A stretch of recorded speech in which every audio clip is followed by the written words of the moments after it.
এই গরমে ঠান্ডা ঠান্ডা মন প্রাণ জুড়ানো এই রেসিপিটি একবার বানিয়ে ফেলুন।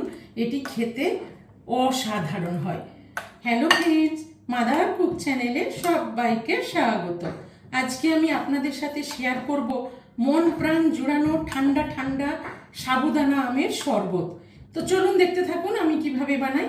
তো ম্যাঙ্গো শরবত বানাবার জন্য প্রথমেই আমি দেখুন একটা কড়াইয়ে বেশ খানিকটা জল দিয়ে দিয়েছি। এবার এখানে অল্প একটু লবণ দিয়ে দিলাম। লবণটাকে একটু মিশিয়ে নেব। নিয়ে দেখুন এই ম্যাঙ্গো শরবত বানাবার জন্য এখানে আমি হাফ কাপ ছোট দানার সাবুটা নিয়েছি। আপনারা চাইলে বড় দানার সাবুটাও নিতে পারেন।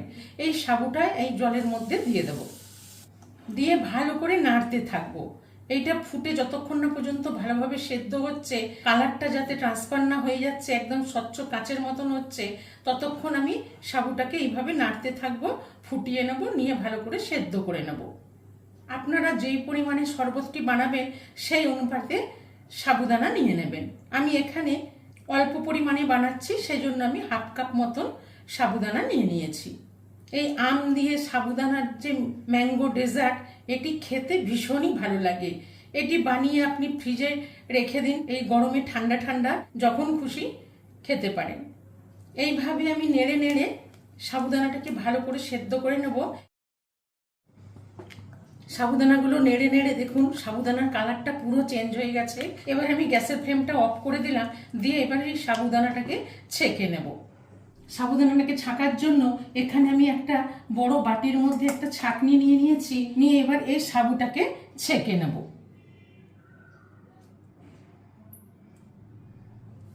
সাবুটাকে ছেঁকে নিলাম। এবার ঠান্ডা জল দিয়ে দিয়ে আমি ভালো করে সাবুটাকে একটু ধুয়ে নেব। সাবুদানাটাকে ভালো করে ছেঁকে নিলাম। এবার এটাকে একটু ঠান্ডা করে নেব। ততক্ষণে আমি আমগুলো কেটে নেব। এখানে আমি দুটো মিডিয়াম সাইজের পাকা আম নিয়ে নিয়েছি। দেখুন একদম পাকা খুব মিষ্টি আম নিয়ে নিয়েছি। এবার আমি আমগুলোকে কেটে নেব। আস্তে করে আমি চোকলাগুলো ছাড়িয়ে নেব। একটা আমকে আমি ছুলে নিলাম, নিয়ে এবারে পিস পিস করে আমগুলোকে কেটে নেব।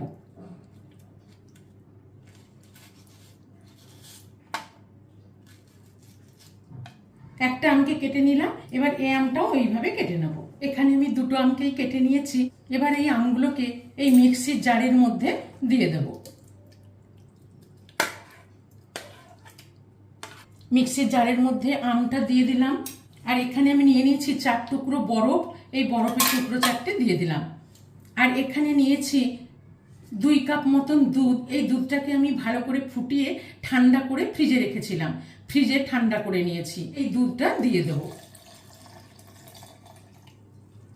আর এখানে নিয়ে নিয়েছি হাফ কাপের থেকে একটু কম গুঁড়ো চিনি নিয়ে নিয়েছি। এই গুঁড়ো চিনিটা দিয়ে দিলাম। তবে মিষ্টিটা আপনারা আরো বেশি খেতে চাইলে আরো গুঁড়ো চিনি দিয়ে দেবেন। এবার আমি মিক্সির ঢাকাটা লাগিয়ে নিলাম, মিক্সিতে ঘুরিয়ে নেব। মিক্সিতে ভালো করে ব্লেন্ড করে নিলাম। কত সুন্দরভাবে ঘুরিয়ে নিয়েছি। এবার আমি একটা বড় বোলের মধ্যে ঢেলে নেব। এবার এর মধ্যে পুরো আমের মিশ্রণটা ঢেলে দিলাম। আর এবার দেখুন এখানে যে সাবুটা আমি ছেঁকে রেখেছিলাম, ধুয়ে ভালো করে জল ঝরিয়ে ঠান্ডা করে নিয়েছি। এবার আমি এই সাবুদানা ভিজানোটা এর মধ্যে দিয়ে দিলাম। দিয়ে সাবুদানাটাকে একটু ভালো করে মিশিয়ে নেব। সাবুদানা দিয়ে এই ম্যাঙ্গো শরবতটি খেতে ভীষণই সুস্বাদু। আর ঠান্ডা ঠান্ডা এই গরমে এই রেসিপিটি যাকেই খাওয়াবেন সে আপনার প্রশংসা করতে বাধ্য হবে। সাবুদানাটা দিয়ে খুব সুন্দর করে মিশিয়ে নিলাম। এবার এখানে দিয়ে দেবো আর কিছুটা অন্য আম। এখানে আমি শুধু সাবুদানা দিয়ে আমি শরবতটা তৈরি করলাম। আপনারা চাইলে এর মধ্যে ড্রাই ফ্রুটস দিতে পারেন। কতটা লোভনীয় হয়েছে দেখেই বুঝতে পারছেন। একদম ঠান্ডা ঠান্ডা সাবুদানা আমের শরবত তৈরি। কত সুন্দর হয়েছে, দেখেই লোভ যাচ্ছে না বন্ধুরা। তো সার্ভ করার আগে এখানে কতগুলো বরফ দিয়ে দেব। আমি এখানে বরফ দিয়ে ঘুরিয়ে নিয়েছি। আবার এখানে আরো 4 পিস মতন বরফ দিয়ে দিলাম। দেখুন বন্ধুরা কি দারুণ হয়েছে দেখতে। কালারটা দেখুন একবার, কত সুন্দর হয়েছে। সব কিছু ভালোভাবে মিশিয়ে নিলাম। খুব সুন্দর ঠান্ডা ঠান্ডা কুলকুল সাবুদানা আমের শরবত তৈরি হয়ে গেল। বাড়িতে কেউ অতিথি এলে বা বাড়িতে ছোটোখাটো অনুষ্ঠান বা পার্টি থাকলে আমার সাবুদানা দিয়ে এই শরবত রেসিপিটি বানিয়ে ফেলতে পারেন। সাবুদানা আমের শরবত একদম রেডি। এবার আমি এই গ্লাসের মধ্যে সার্ভ করে নেব। এই সাবুদানা আমের শরবত রেসিপিটি ভালো লাগলে মাদার কুক চ্যানেলটিকে লাইক, শেয়ার এবং সাবস্ক্রাইব করার অনুরোধ রইল। দেখুন কত সুন্দর হয়েছে। একটা গ্লাসে আমি ভরে নিলাম, এবার আরও একটা গ্লাসে ভরে নেব। এই রেসিপিটি একবার খেলে বারবার খেতে ইচ্ছে করবে। আর এই গরমে তো এই আম সাবুদানা শরবত রেসিপিটির কোনো তুলনাই হয় না। এখানে আমি আরও গ্লাস নিয়েছি, নিয়ে এই গ্লাসটাও ভরে নেব। দেখুন কত সুন্দর হয়েছে। এবার আমি উপর থেকে কুচনো আম দিয়ে দেবো।